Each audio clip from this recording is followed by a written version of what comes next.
Hello guys, welcome to my channel it is love story में आप सबका स्वागत है गाइस। तो आज हम बात करेंगे उस खुलासे पे जो कि आज कोर्ट में हुआ है। गाइस, आज कोर्ट में काफ़ी अलग अलग तरीके के खुलासे हुए हैं और इस खुलासे से हम लोगों को ये पता चला है कि करिश्मा कपूर इंडिया छोड़ने वाली थी और वो इंडिया की नागरिकता छोड़ के पुर्तगाल की नागरिकता लेने वाली थी।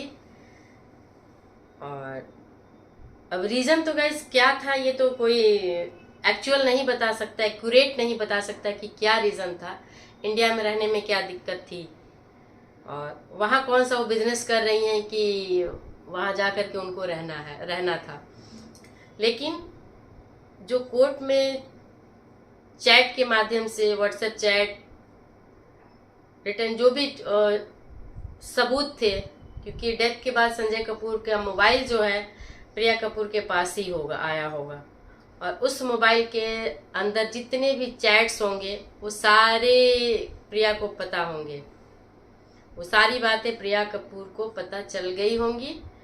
उस चैट से गाइस खुलासा हुआ है कि करिश्मा कपूर संजय कपूर के काफ़ी क्लोज थी और लगातार कांटेक्ट में थी। यही खबर आ रही कि संजय कपूर अपने सेकंड एक्स वाइफ करिश्मा कपूर के लगातार कांटेक्ट में थे और उन्हीं का सजेशन था, उन्हीं की सहायता थी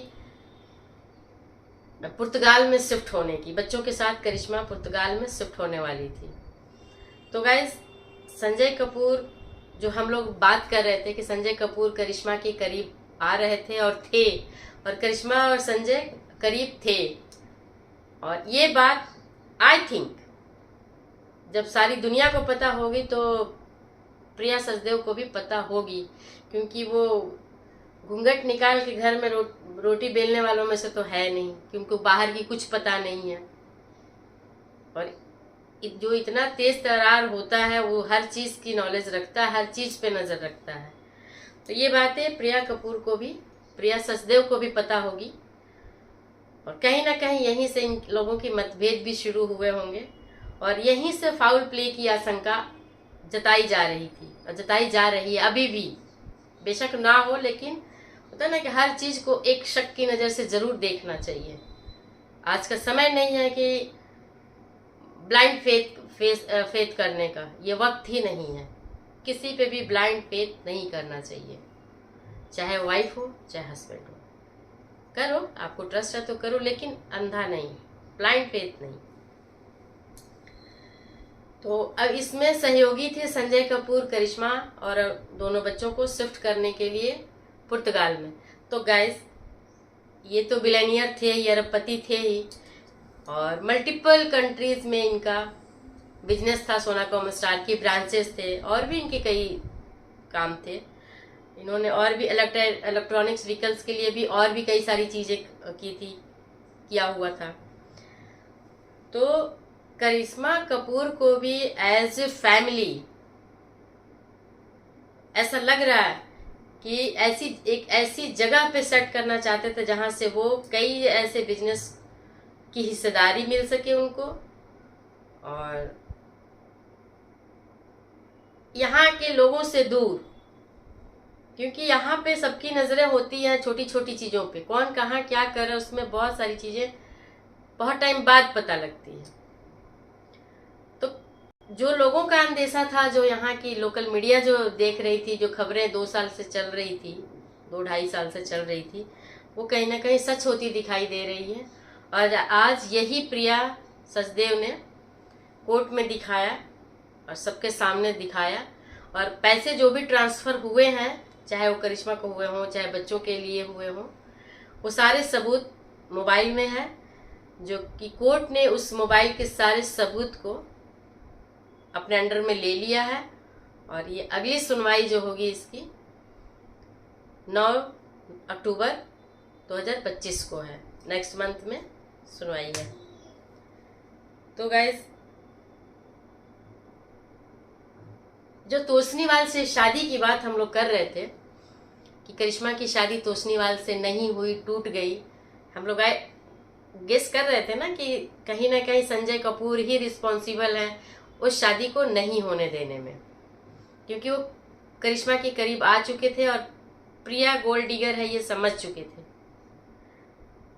चूंकि अभी वो इस प्रोसेस में अभी चल ही रहे थे, इस प्रोसेस को अभी आगे बढ़ा ही रहे थे और ये बढ़ ही रहा था, तब तक ये घटना हो गई। अब ये बहुत बहुत गौर करने वाली बात है, बहुत अच्छे से समझने वाली बात है कि क्या सच में फाउल प्ले हो सकता है।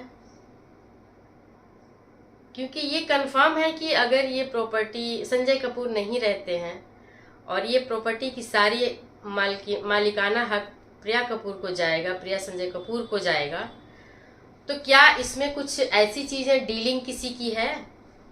अकेले प्रिया सचदेव के बस की तो बात नहीं है, कोई तो है इसमें। क्योंकि जिस तरीके से सोनाकॉम स्टार ने रानी कपूर को एकदम से दूध में पड़ी मक्खी की तरह निकाल फेंका है, उससे यही जाहिर हो रहा है कि कहीं ना कहीं फाउल प्ले है और प्रिया के साथ कोई है जरूर मिला हुआ, जो इनको या तो गाइड कर रहा है या सहयोग कर रहा है।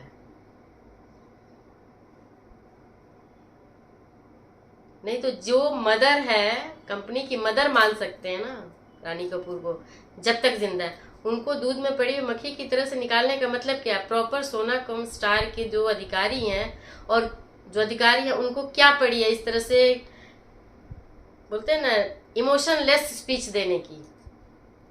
जिस तरह से उन्हें कहा गया था कि आपका कोई राइट नहीं है, आपका कोई शेयर नहीं है, और सारे शेयर जितने भी शेयर हैं, देखिए जो भी कंपनी होती है सारे शेयर एक इंसान का नहीं होता है, उसमें शेयर होल्डर्स कई होते हैं।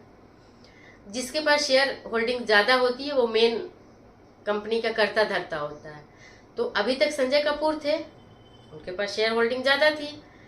अब ये शेयर होल्डिंग ट्रांसफर करवा ली गई है और उस पर पूरा पेपर वर्क कंप्लीट कर लिया गया है कि अब इन सारे कंपनी की शेयर होल्डिंग के बेस पे प्रिया सचदेव कंपनी की एग्जीक्यूटिव डायरेक्टर नियुक्त कर ली गई है।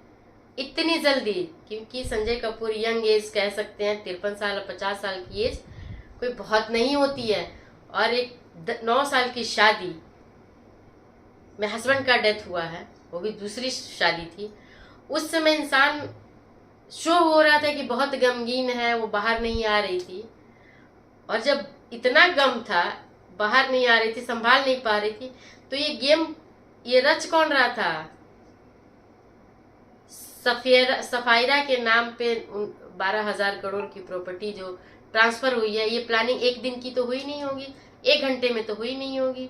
ये पेपर पे 13 दिन के अंदर पेपर पे साइन करवाने की प्लानिंग कौन किया? अगर इनको ज्यादा दुख था तो, अगर प्रिया सचदेव को बहुत ज्यादा दुख था तो ये 13 दिन के अंदर साइन करवाने की रिस्पॉन्सिबिलिटी किसने उठाई? और जिसने उठाई उसको क्या फायदा है? तो गाइस, सिचुएशन जो दिख रहा है, जो समय की चाल पे जब हम नजर डाल रहे हैं और तब देख रहे हैं कि समय जिस तरीके से चला है उसके अंदर फाउल प्ले दिख रहा है, क्योंकि ये क्लियर होता जा रहा है कि संजय कपूर करिश्मा के टच में थे, इंडिया से दोहरी नागरिकता नहीं रख सकते हैं, क्योंकि संजय कपूर का ऑलरेडी इंडिया से कोई नागरिकता नहीं है, वो अपना यूके और यूएस का नागरिकता है। तो वो करिश्मा को भी यहाँ से हटा करके अदर कंट्री में शिफ्ट कराना चाह रहे थे। तो ये सारी चीजें जब किसी भी वाइफ, करंट वाइफ जो है, उसको पता चलेगी तो क्या करेगी? चाय पिलाएगी, सिर्फ चाय पिलाएगी? क्या इस चाय के अंदर कोई साजिश थी